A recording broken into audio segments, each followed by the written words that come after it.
introduction of our guest of honor and speaker. The Honorable Francisco Kiko Isco Moreno Domagoso has dedicated over 2 decades of his life to public service. Rising from his humble beginnings in Tondo, Manila, he first entered politics as a city councilor in 1998 and quickly became the most voted councilor in the 2001 elections. He went on to serve as Vice Mayor of Manila from 2007 to 2016 and later as Mayor from 2019 to 2022, where he was widely recognized for his 24/7 hands-on leadership, big infrastructure projects, and pro-people reforms and initiatives. Beyond local governance, Mayor Domagoso held key national positions, including Undersecretary for Social Welfare and Development and Chairman of the National Railways Corporation. A product of Manila's public school system, he later pursued higher education in business and law and has been conferred honorary doctorates in law and humanities. Mayor Domagoso also sharpened his leadership skills abroad through executive programs at Harvard and Oxford universities. To his political peers, depending on their political alignments, he is a meteor, a shooting star, or a burnt-out star. To his admirers, he is a Cinderella, Superman, Spider-Man, or some of the Lord of the Rings characters who always look back to their origin or was a loyal sidekick. He is an astronaut whose rocket ship had good looks, mass appeal, humility, sincerity, and passion for education and continuous learning, service beyond self, as the boosters in his journey to the stars. To us, gentlemen, ladies, friends, he is Mayor Isko, Rotarian. Thank you.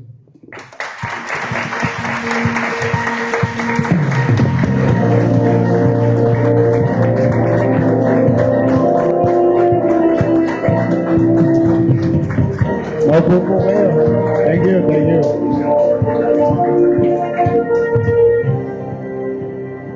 Salamat, Kaloy. Sobra-sobra naman yung pagpapakilala sa akin ni Kaloy. Wala po, basta tayo, ano lang. I appreciate it, with all honesty. I'm humbled with the way you described me a while ago, but baka lang ma-oversell ako. Tumaas ang expectation nyo. I'm no ordinary. I'm just like one of those 1,600 plus mayors of the country. At mas marami dyan, maybe underrated lang.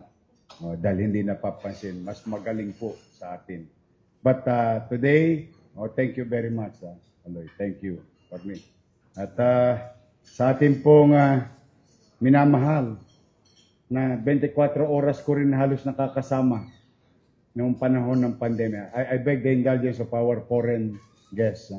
I'll do Taglish. You know, my English is good only for 2 minutes. After that, finish or not finish, you pass your paper. But I'll try to... I'll try my best. But sometimes my nose will always bleed when I speak English. I have to multiply it to 56 from time to time. But, you know, I would like to give due credit, particularly at the height of the pandemic. Nakasama ko to magtrabaho. Sila nila Anyo, yan, yung mga sekretary ng bansa na naging katulong ng lokal na pamahalaan to synchronize actions and plan to keep the people of this country, in our city, hoping that mabawasan yung aming what we call the possible mortality rate during the COVID time. Ang ating minamahal, former Defense Secretary Delphine Lorenzano.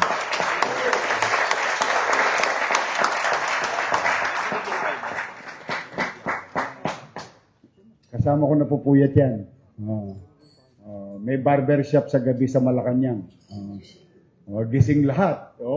Talagang gising din kami. Kasi naghihintay kami ng advice. And without putting so much exaggeration to the situation on how fluid it is at the time. May order mamayang umaga, ipatutupad ngayong maghapon. Kung kami tumama, palalawagin.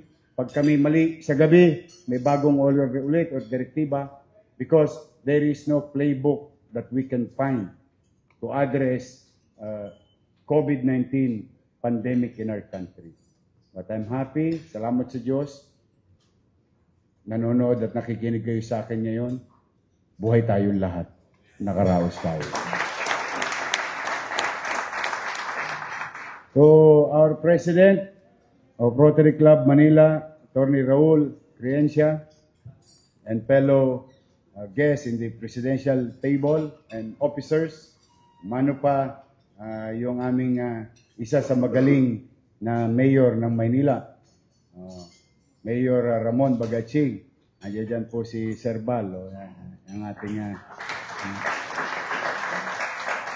in fact, as we speak, still, yung mga lahi ng magaling naming mayor ay patuloy na naglilingkod sa lungsod ng Maynila. In the likes of Councilor DJ Bagaching of 4th District and former Congresswoman Crystal Bagaching, now the head of the Manila Tourism Department ng City Government.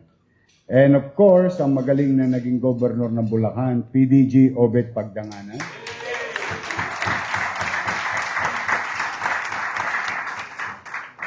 PP Jackie Rodriguez.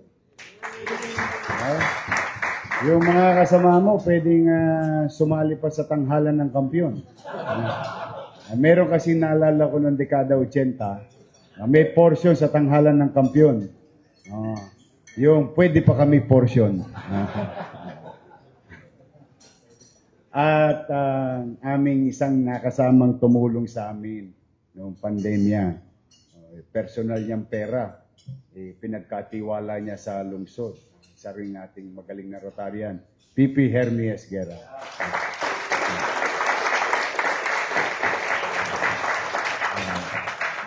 Justice Amado Valdez. Hindi dito.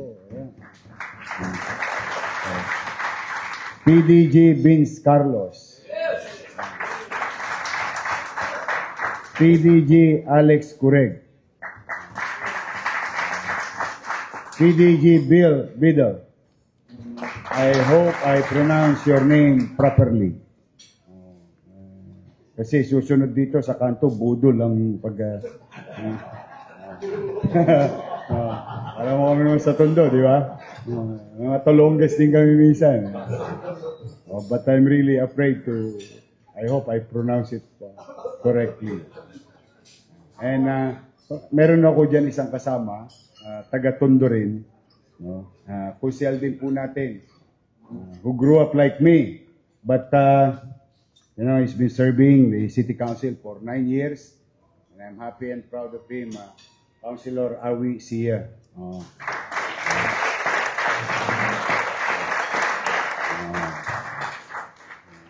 And salamat sa lahat naman ng mga special guests at bisita, members.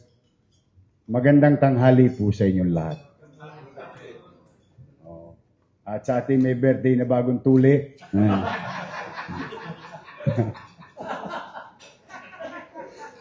Masayahin tong club na ito.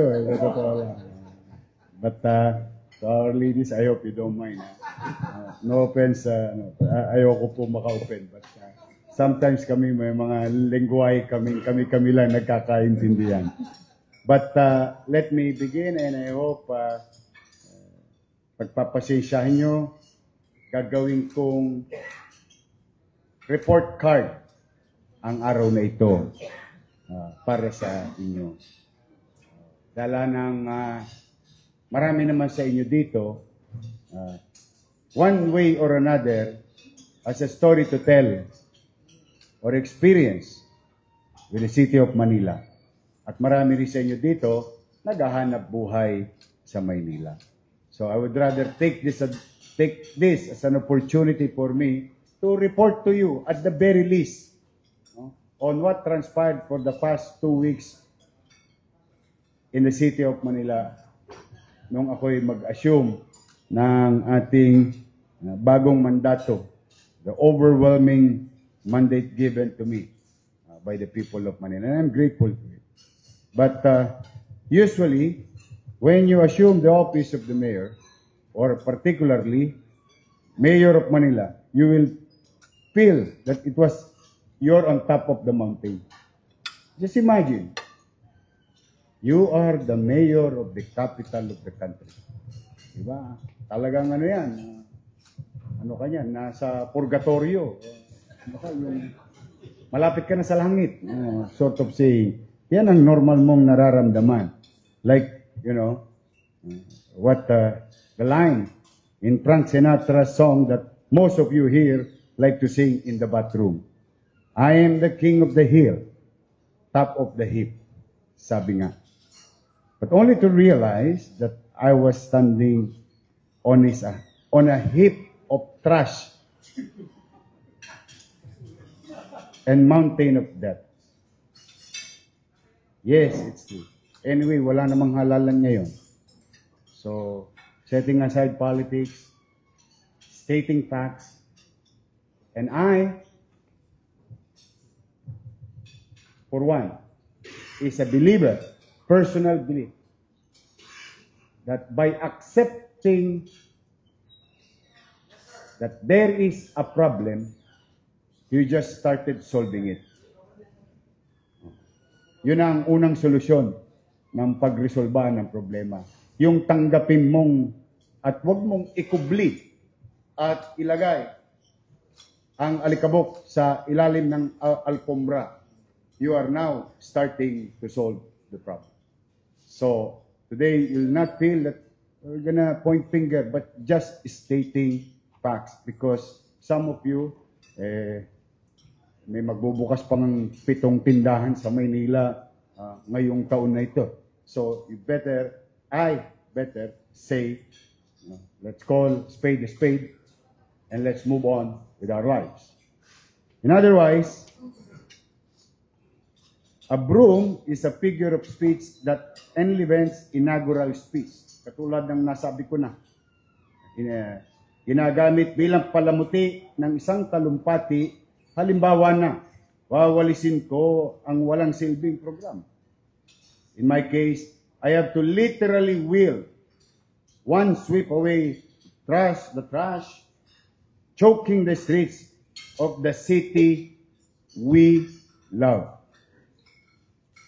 Para paputiin ang Maynila, kailangan kuskusin ng mga libag, kayuri ng kadugyutan. Sa kapal, hindi naging sapat ang walis. We have to backhoe. That is literal. I think you've seen it in so many social media already. Bulldoze and those uncollected garbage. The first time heavy equipment was used to clear the streets of Manila since the end of World War II. Yes, that's kind of state that we had when I assumed office. That is why I issued Executive Order Number 3, mandating all 896 barangay and City Hall employees in charge of LGU buildings to conduct citywide cleanup drives and declogging operations 6 to 11 a.m. every single Saturday. It's madalit salita, talagang whatever is left with regard to our resources, which in this case, human resources, we are now aligning ourselves to clean up our drainage system, streets, and so on and so on, even the walls of buildings. Nangadugyot ba at naging baniling dingding? Dahil ang libag, pag hindi kinuskos, nagiging banil at mahirap nang tanggalin. At makikita po ninyo yan, kung inyo pong sisiyasatin, yung aking sinabi at nangyari na sa mga hashtag sa inyong mga social media account. Linis ko Maynila and hashtag Make Manila Clean Again. There you will see hundreds of photos and videos posted by our 896 barangay officials. This will be implemented in a sustainable, focused, and sustainable speed. This will be done repeatedly, daily, and consciously, and consistently. That I guarantee. Sabi nga ni Kaloy kanina ano raw 24 oras. Marami naman nagmamalasakit sa akin. Lagi akong tinatawagan ng atensyon.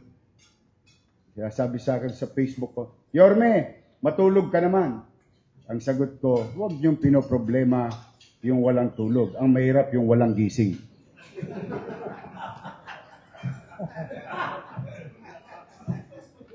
Hindi po ito ningas kugon. Ito ay magpapatuloy na inilulunsad natin. And if I may share to you my personal observation when I saw what happened to New York in the 80s, and they launched a very simple, basic program, and they call it, it's a well-known concept in governance, or what you call broken window concept. Just imagine, with just one idea, and it may sound petty, but look at New York now compared to the early 80s.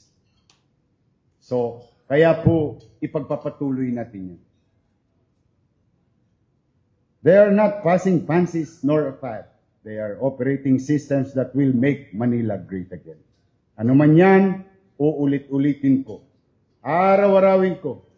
At gagabi-gabihin ko. Until it becomes a habit and develop into second nature for the community.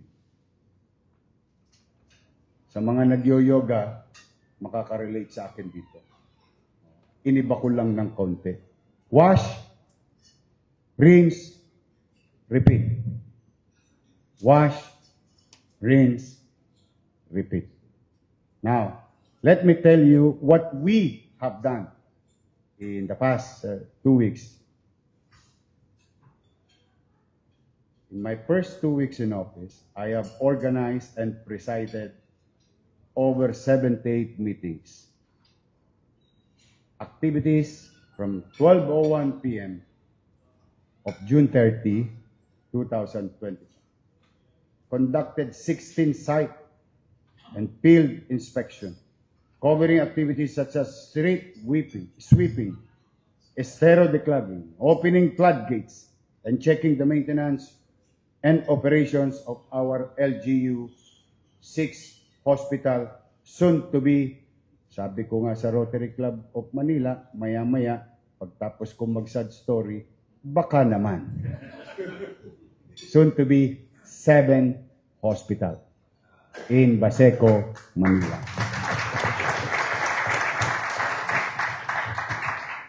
We led the immediate distribution of financial assistance to 7 sites affected by fires. Ang sumalubong ko sa akin, 7 sunog agad.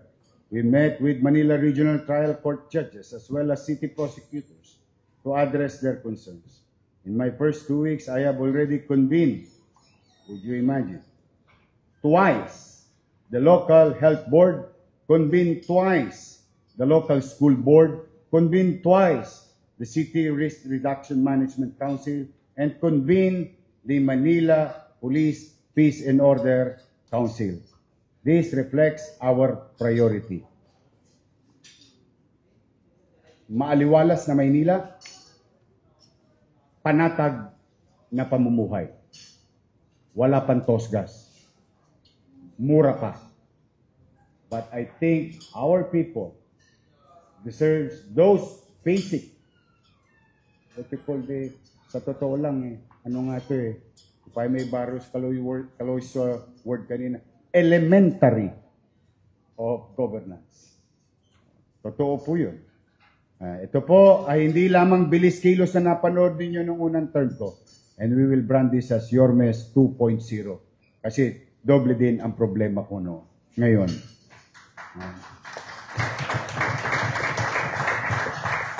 In 2 weeks, I have already signed total 25 executive orders to ensure that our city runs smoothly and effectively from day one. These are the orders.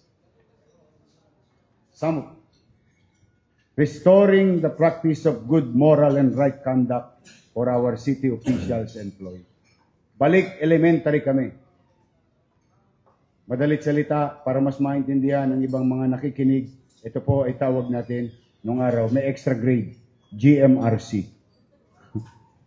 Because I think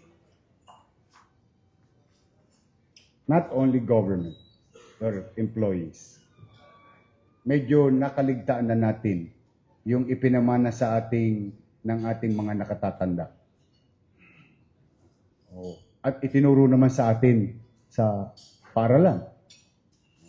In fact, nung araw, kulang mag-volunteer ako magbunot ng classroom at mag-floor wax ng floor dahil sayang din, may plus 10 points sa GMRC yun. Nawala. Nawala na yung kusa at malasakit. And I hope our fellow, more or less 20,000 employees, we start sa loob ng tahanan namin para yung nasa labas ng tahanan namin, mga kapitbahay namin, siya namang tularan. Declaring open governance policy. Kaya madalas nyo kami mapanood sa Facebook. Not because we wanted to be famous, but because we wanted you to be informed. That's the purpose of it. It's not about showbiz. It's not about being an actor. Hindi na po namin kailangan magpasikat. Sikat na po kami. Kaya nga po kami binoto ng taong bayan. But the thing is, I think you deserve, at the very least, you deserve to know what is happening in our government. Yeah? Maaring hindi perfecto, pero at least alam mo kung saan tutungo. Saan ang galing, saan tutungo. Anong naganap, anong nagaganap, at anong magaganap. Para naman sa ganoon, katulad ninyo rito, may mga ibang negosyante na tumatanaw kung saan pupunta ang pamahalaan. Dahil ang negosyante ay siya namang sumasabay sa tatahakin ng pamahalaan. Most likely. No? Kaya nga kayo nag-aantabay, lalo na sa mga investor, nag-aantabay kayo ng CPI, nag-aantabay kayo ng GDP, nag-aantabay kayo ng mga numero, ng mga ekonomista, because alam niyo kung paano nyo dadalhin ang inyong mga sarili-sariling hanapbuhay. And that's the basic, the micro part of that is what we are doing in Manila. And in the same manner, we utilize this open governance to empower our people, for them to talk, for them to say their piece respectfully. Because I don't get bothered with noise. When you have complaints, when you have requests, and needs to be attended by the government, and that is the immediate way of reaching to your leaders. And there is science on it. And that is what we call the open governance policy. Mas ma-access nyo kami. Mas makakausap nyo kami. Eh, nagpunta nga yung ating mga opisyalis. Nakita nila, naka-t-shirt na lang ako. Wala nang cheche-boreche. We finish what we can finish today. Tomorrow is another day. That's how it is right now in the city. Because we really wanted to go fast. Kasi napa-atras kami. Nung araw umaabante na kami. But now, anyway, that's water under the bridge. We move on. Kaya, yung ating mga gawain sa mga committee and local special boards was done in less than 2 weeks. So that it will be very clear to them, whether they are in the health board, the school board, where are we going in the next 6 months of the remainders of this year? And in the coming almost about 8 weeks or 10 weeks from now, we will redesign or redirect the resources of Manila for 2026 and 2027 and the next 10 years of our lives. So kung ano may natira ngayon, ayusin natin, mag-inam tayo, mag-sinop tayo, at least by the time when the budget call for this year, or budget next year, meron ng bagong direksyon based on our plan and aspirations in the city of Manila. Good news. Bad news, we are operating at negative 10.2 billion.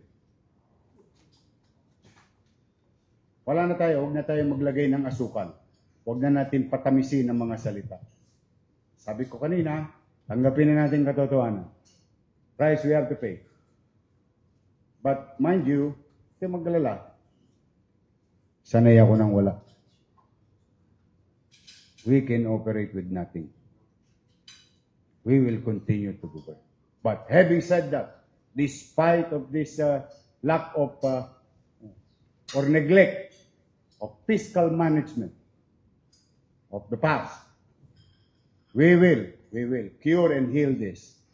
And in fact, kahit na kami walang pera, gusto kong gamitin ang pagkakataon na ito ipaalam sa inyo at sa inyong mga kaibigan that we already passed, despite of no money, we already passed the new General Tax Amnesty Ordinance in the city of Manila, will be effective tomorrow, July 18.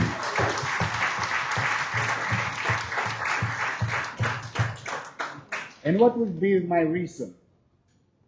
Sometimes it seems illogical. Wala ka nang ng pera. Nag-amnestiya ka pa. Opo, there is, and I may be wrong, but as far as I'm concerned, based on my experience in the city government for the last almost 3 decades, magtatatlong taon na po ako sa pamahalang lokal. Marami sa mga negosyante natin, iniligaw ng landas. As if nakakuha sila ng diskwento. Itinuro sa kanila yung mas murang bayarin. Kunwari. But sa totoo lang, ito yung mga biniktimang dinala sa farm. And you know, and we already know, pag ikay nadala sa farm, you'll be a cow. Sa Tagalog, taon-taon kang magiging bakahan. Eh, ano ba ginagawa natin sa baka? Ginagatasan. Yes, bumalik sila. Tumigil na yan eh. Patotoo lang. Pinagkokonyatan ko na yan nung unang term ko eh. Kaya lang sa 3 taong kung pagkakawala, naging habit na naman ng mga institutionalized individuals. But then again, so that they can come out clean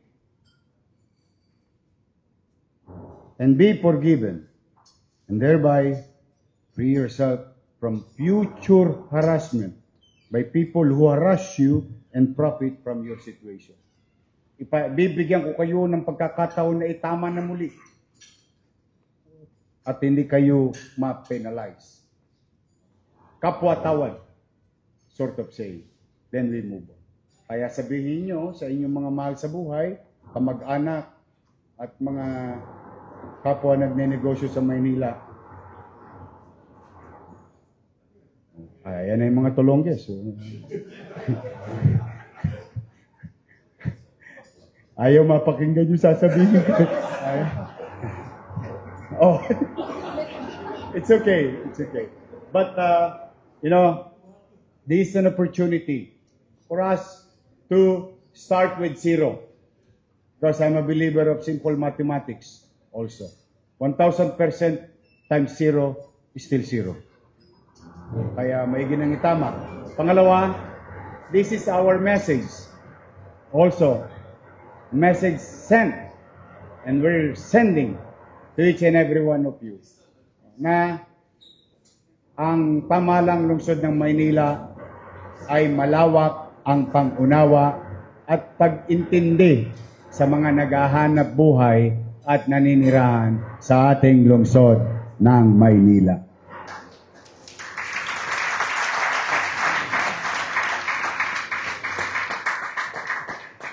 In first 2 weeks also, I have already signed executive orders and other ordinances, but also prioritizing public safety. In fact, in less than 24 hours, I convened the first command conference with our men and women uniformed personnel of the Manila Police District. The effort and the direction of the city is gusto ko yung mga taga-lungsod natutulog, mahimbing, walang ingay ng motor.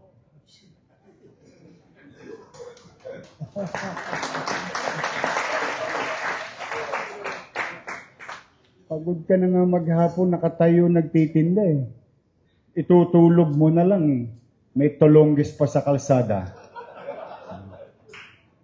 Gusto ko yung mga bata maibalik ang paggalang sa magulang at pagsunod sa magulang na kapag maghahating gabi na, weo na, logto na. That's why we initiated, bring back the curfew ordinance to safekeep the kids, properly guide them na ang kalsada hindi battleground. Pagkagabi, para tumangkad ka, matulog ka ng maaga. That's what we are before. Ang tanong, malayong panahon ba yun? Lumang panahon ba yun na nakaugalian namin? Hindi po. 3 dekada pa lang ang nakakaraan. Kami nung araw, sansuwi. Hindi ko alam, yung mga matatanda dito, kung ganun din kayo. Kami mga sansuwi nung araw. Sansut-sut, uwi. Uwi na. Why? Because they care. The elders, our neighbors would tell, uy, gabi na bata, umuwi ka na. And we wanted that way. The more they are with their parents, I think the probability of being safe is higher than there in the streets of Manila. Like in the case of Tuesday incident at 2 p.m. Kasi natakot sila mag-riot sa gabi dahil may curfew. Ang ginawa ng mga loko, sarap konyatan ng... Ang ginawa naman, sinircumvent yung batas.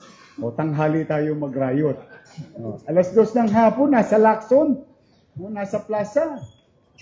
Nasa kalsada. But, sabi ko nga sa inyo, may gobyerno na sa Maynila. Yung 3 of age, they are now in jail. Yes. The other 3, minor. They went back to school na. Sarap lang pitingin sa tenga. Alam mo yung tatay mo nung araw? Tigas ang ulo mo eh. Mind you, if you are of age and created the shenanigans and other things, make sure will make you held liable and will throw the books to you. Ano to, no ifs, no buts. Fair and square. Because, alam niyo naman ng Maynila, no? It's a very unique city. Very unique. I'm happy I'm here in Manila Polo Club. Wow. Sarap. And I think less than 100 meters from this location, you will see Dasmariñas Village, Forbes Park, BGC. You know, we don't have those kind of things here. It's a very dynamic city, you know. Masalimuot. But that's how it should be addressed. Day in, day out, in the morning, in the afternoon, and in the evening. Kaya wag kayong magsawa sa amin na kapag araw-araw nililinis ko, tapos maya-maya may babalik, bukas lilinisin ko rin.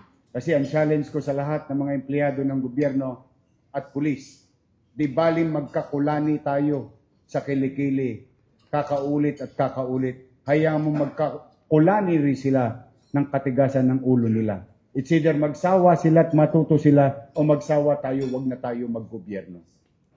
So we must pursue, we must continue until the day, or what you call, thy kingdom come. Until the day na matuto ang tao, maging responsable muli sa kanyang sarili, sa kanyang pamilya, sa kanyang komunidad. That is our goal. And we will not stop. So, to the peace and order situation, I guarantee you. And this is the deal. Ito, maliwanag to. Narinig to ng mga lesbo. And I want you to hear this also if you're living in Manila and doing business in Manila. Or even passing by Manila. Sabi ko, sa Maynila ngayon maaaring hindi ko mapigilan ang krimen na maaaring gawin ng isang individual. Maaari. Yeah? At siya'y nakalusot, nakatakbo. Matapos siyang gawin ang mapanakit o makapanira ng kabuhayan o krimen sa kanyang kapwa. But I guarantee you, tatalupan ko ang buong Pilipinas, makuha sila at mapapanagot sa mata ng batas ng ating husgado. Yes.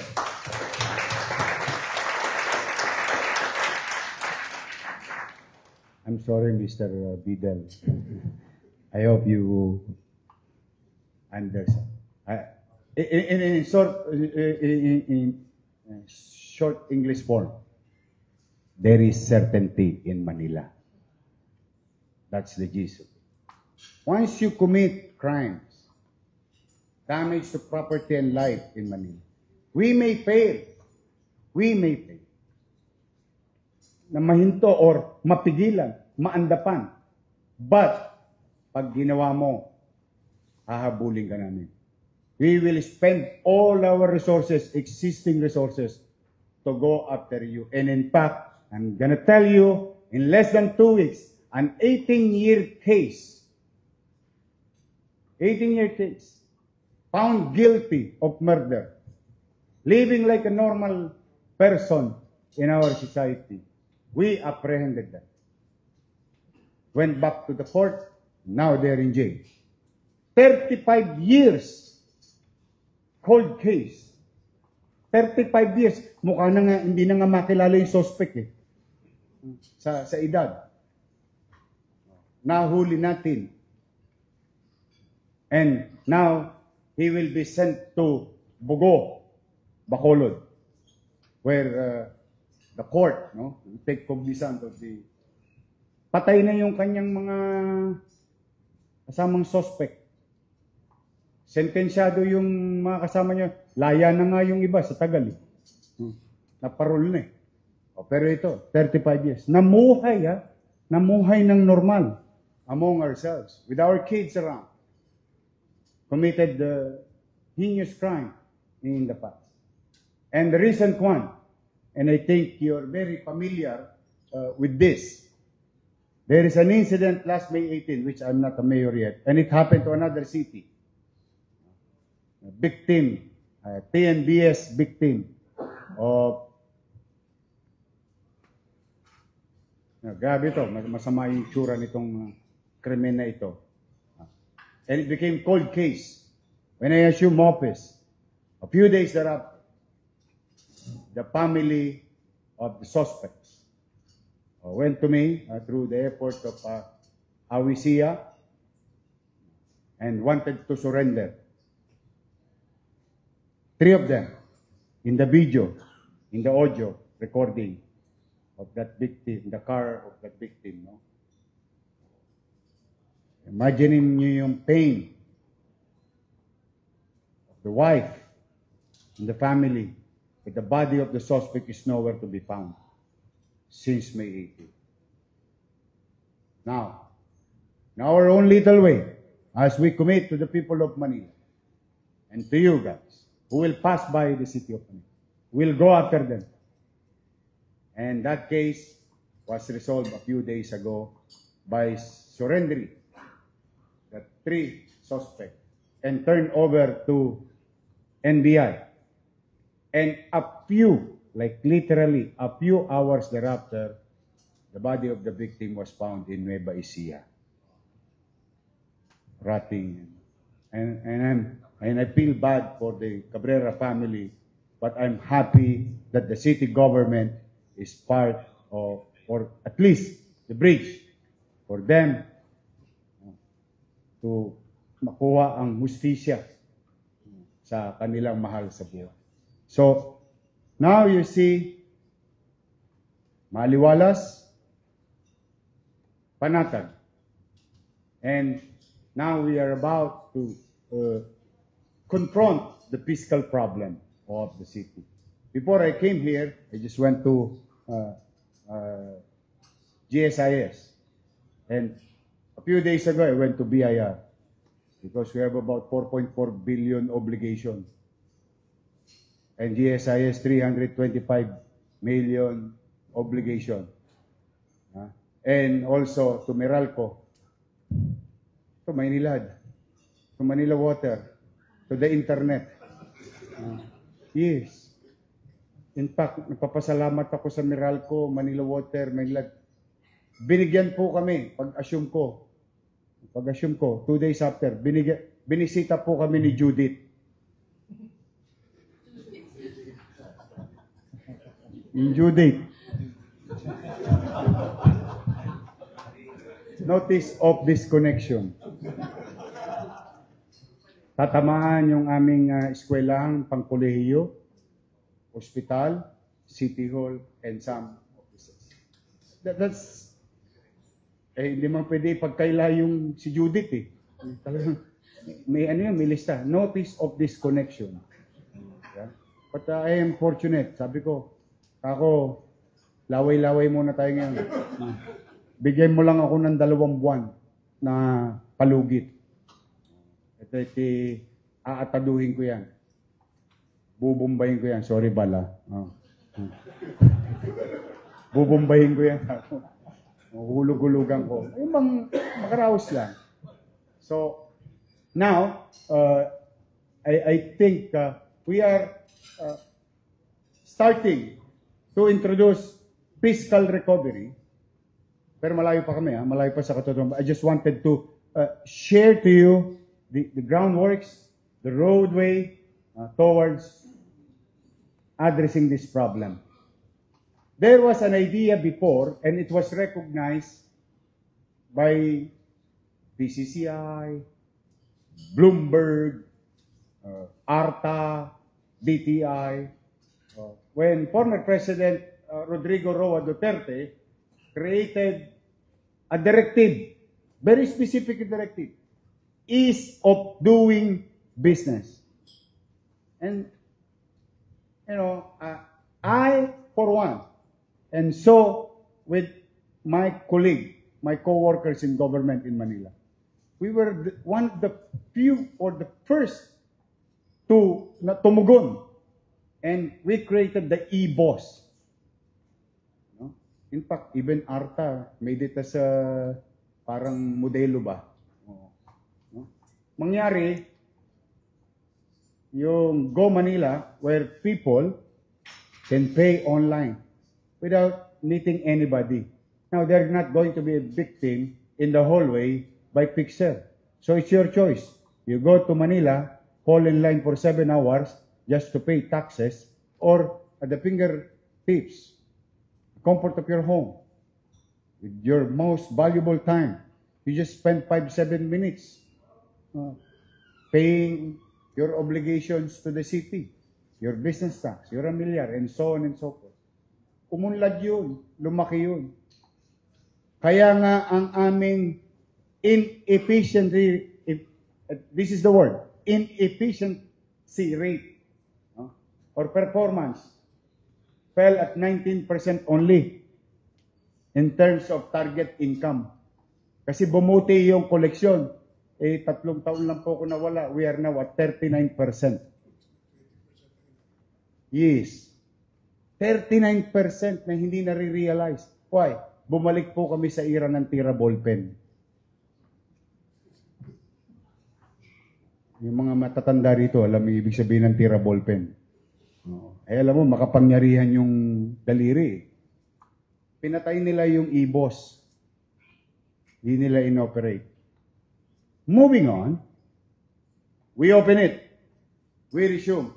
Did you know, guys, I have to give it to my people.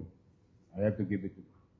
Did you know, when we open it, in less than 10 days, we've raised 103 million payment and 433 new business approved in the city of Manila.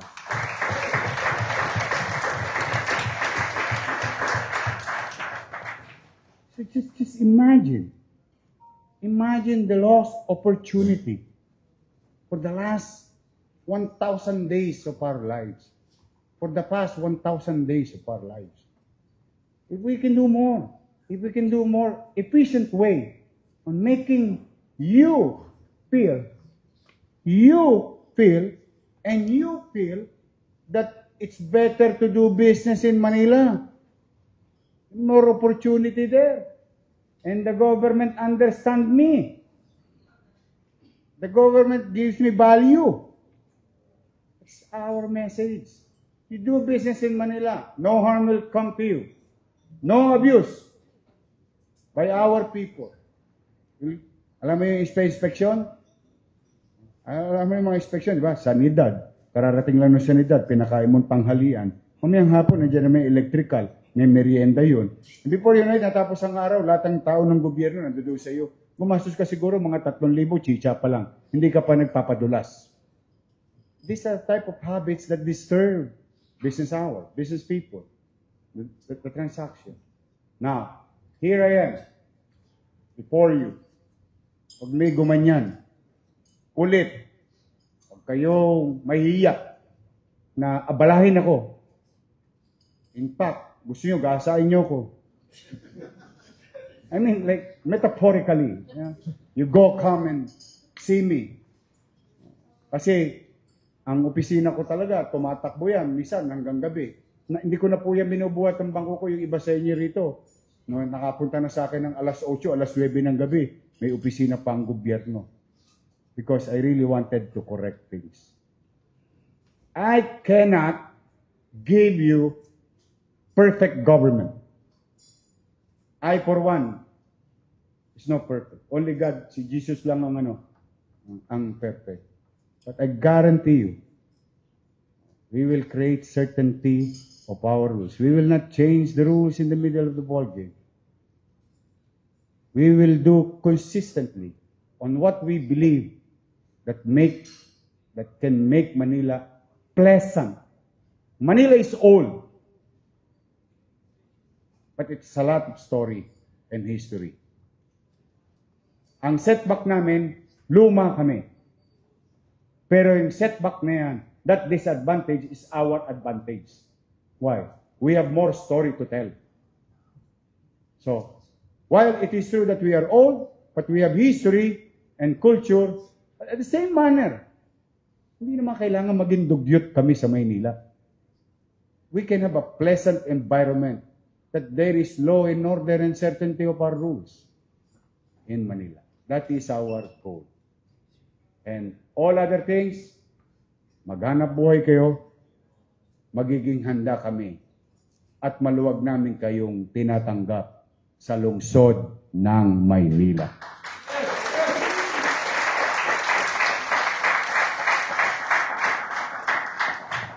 And bago mahuli ang lahat, I think I need to update you. Malapit na po tayong matapos sa garbage crisis in the city of Manila. When I say crisis, these are the mountainous garbage that you saw already.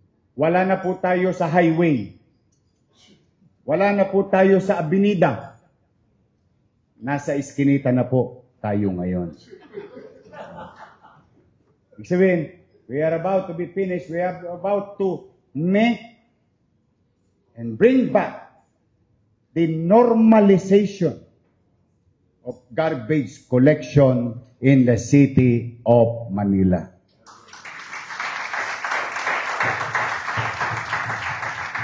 Kaya malapit na yan. Ang pakiusap ko lang, ako naman makikisuyo. May mga bago akong pinatutupad. At yung isa, effective na.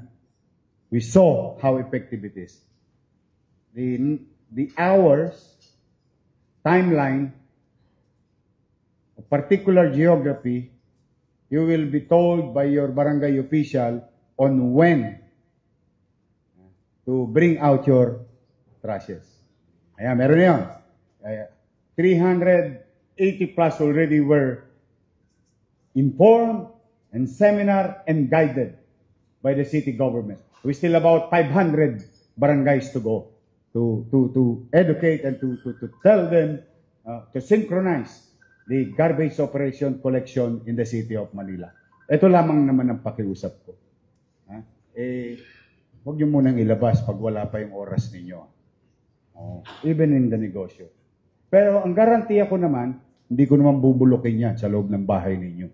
Hindi katulad nung dati. In fact, hindi ko alam kung may mga kamag-anak kayo sa negosyo sa Elcano, Santo Cristo, Tabora, Ilaya, Carmen Planas, Asuncion, MD Santos. Because recto is non-negotiable. Doon, ibinalik ko yung mga manininda para makapagana buhay sila. We apply the live and let live principle. But there is government. Hindi sila ang masusunod. Gobyerno ang masusunod kung gusto nila maghanap. Kailangan may madaanan pa rin ng tao. And there are things that are non-negotiable and we cannot tolerate, not a single one can be tolerated. Yung Divisoria Night Market natin, which helped our talipapa, palengke in Metro Manila. Because most of your supplies, sibuyas, kamatis, bawang, repolyo, pechay, patata, sayote, lahat yan, ibinabagsak sa Maynila tuwing gabi. You know, when I said about the collection of garbage, the time, I introduced 3 collection system, a 3 timeline collection system. Nagsimula kami, unang koleksyon, alas 9 ng gabi. Pangalawang koleksyon, alas 2 sa madaling araw. At ang huling koleksyon, pagsara ng tindahan nila, alas 4. Alam mo, ngayon, dati-rati, nung unang panahon ko, inaabot kami ng alas 8 na malinis yung dagta at basura. Ngayon, alas 6 pa lang, nadadaanan na ng tao muli. Parang walang nangyari kagabi sa Recto Avenue. So, effective. It gave us good results. That's why we are now escalating the basic concept of timeline ng paglabas. Anyway, kahit itapon nyo naman sa labas yan, babalik din sa inyo yan. Baha sa Maynila. And I'm happy to share that the thing that I commissioned July 2021 is now finished. Maswertehan ko ba? Talagang Diyos, maraming pamamaraan. Maswertehan mo ba na yung pinakomission ko 3 years ago, tapos na ngayon. We have now and adopted the general master plan of our drainage system in Manila. Huwag kayo masyado ma-excite, may plano na. Kasi wala pa nagagawa. No? But the thing is, when we are now or about to spend every single cent of the city government's resources, the PWH resources, MMDA resources, it will now be on the basis of a plan. Kasi po, ang tubo, share ko lang ng kaunti yung tubo ng mga pinaggagawa ng mga ahensya kasama ang lungsod ng Maynila, hindi po nagpang-uusap. Kaya nabubuslo o napupunta sa drainage, literally, yung resources ng gobyerno. But at least now, for future, not only sa akin magsimula, but yung susunod na henerasyon, may Biblia na ang mga ahensya ng gobyerno. Kaya may awa ang Diyos. And yesterday, with the help of MMDA, those who have buildings and businesses in the Ermita Malate area, particularly Avenida, nagtataka kayo, naglaba pa lang ang langit, baha na kagad sa Maynila. Umiihi pa lang ang langit, baha na kagad sa Maynila. Why? Because of a particular system that blocked the water outflow to Ross Boulevard. The good thing, the best decision, the best project to address that was done during the last administration when they built STP with regard to following Mandamus ruling by the Supreme Court. So ulitin ko perfect. Tama yung ginawa ng nakaraang administrasyon. Hindi po ng lokal ng nasyonal. I don't want to sound political. Basta gusto ko lang, we call a spade. No? Nung ginawa ng panahon ni Pangulong Duterte, tama yung STP. Bakit nagbaha? Ang tamang sagot naman ngayon, kulang. So anong tamang approach? Gumawa pa ulit. Yun ang tamang approach. Kasi, para magka-idea kayo, ito yung barbula, o ito yung tubo. Yung tubong ginawa. Yung volume of water, changing times. Ganito nakalaki. Mabubulunan. Saan mapupunta yung tubig? Hindi pwede pumunta yung tubig sa dagat because of the STP made. Para ang itatapong wastewater sa Ross Boulevard ay malinis na, is dumaan sa system, which is STP. Kaso tumigil na tayo. Ang ganda na nga, may susundan na tayo So the best solution is to build more. Once it's effective, no matter who did it, you just copy it. Pag magaling, kinokopya. But now, I have to be answerable to my people under Section 16 of the Local Government Code, or what you call the General Welfare Clause. For the meantime, hinugot namin yung isang harang. Just to limit the damage to property and life via Avenida or Top Avenue where your kids goes to school. Ayoko maging pragman yung mga anak ninyo. Lumalangoy sa gitna ng kalsada. And it may damage the property. But that is temporary. I'm declogging. That is temporary. I am now ordering others to do the same. But that's temporary. It's a day-to-day activity. But the real solution is to create catch basin, to create more properly well-connected, in sync drainage system, and the STP must be duplicated. Ibig sabihin, nandyan eh, oh. Isa, dalawa, tatlo. O tira pa tayo ng dalawa. O tira pa tayo ng tatlo.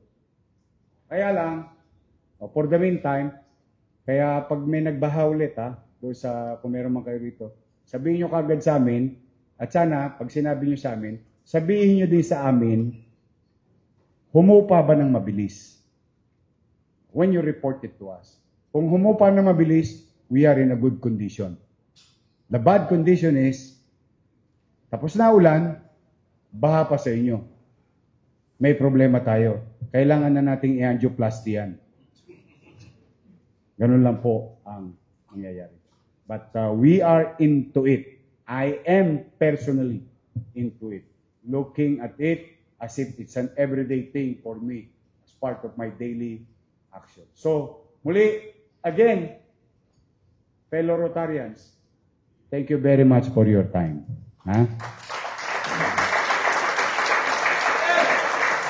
am honored and grateful to each and every one of you. Now, my last request is, pwede ba bumalik na kayo ulit sa Maynila at magnegosyo na kayo ulit?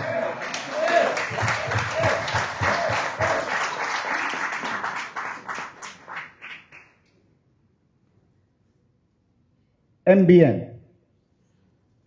In my heart, in my mind, MBN. Minimum basic needs. Housing, education, healthcare, and jobs. Jobs I cannot provide. I cannot sustain the government providing jobs. It is for the businesses to provide jobs. And government should create policy to make business, the doing and conducting of business. Ayun ang kailangang gawin at pagtuunan ng gobyerno. I need to provide jobs for my fellow Manileños. And again, I assure you, walang mga abuso sa inyo under my watch. And I'm going to do it in the next 10 years of our lives in the city of Manila.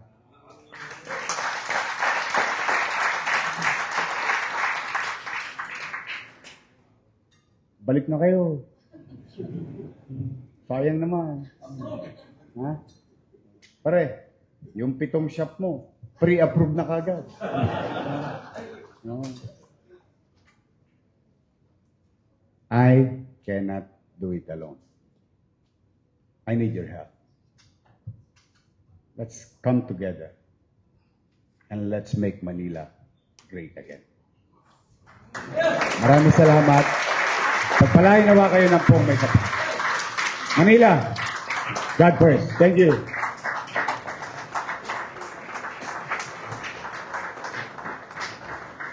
Thank you very much indeed to the good mayor of Manila, Francisco Isko Moreno. Yeah.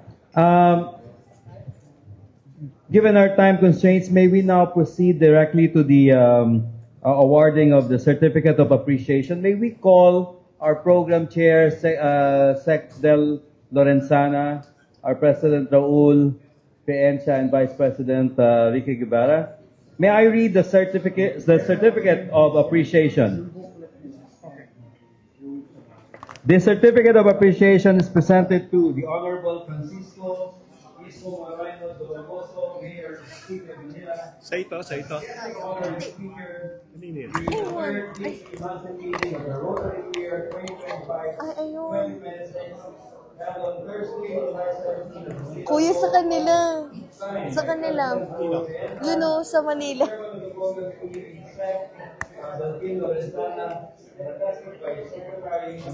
Lang walang audio.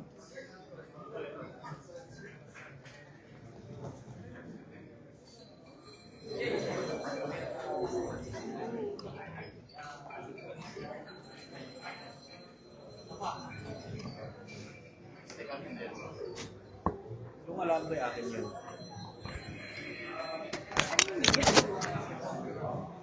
Yan, di akin yan. Manila Rosario, please witness a special moment as we give and hand over our Honorable Mayor his ID as Manila Rotary's honorary member.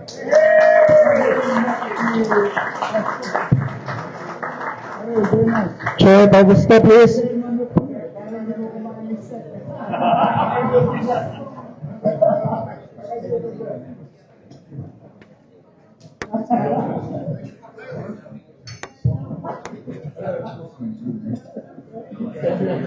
Thank you, sir. Thank you.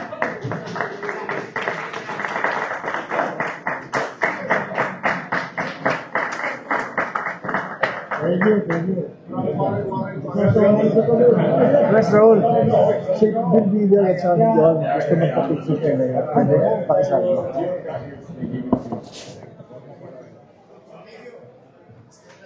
President Raul, just to formally close the meeting, could you please have your closing remarks? Thank you everyone for your attendance in today's meeting. I now adjourn the third weekly membership meeting.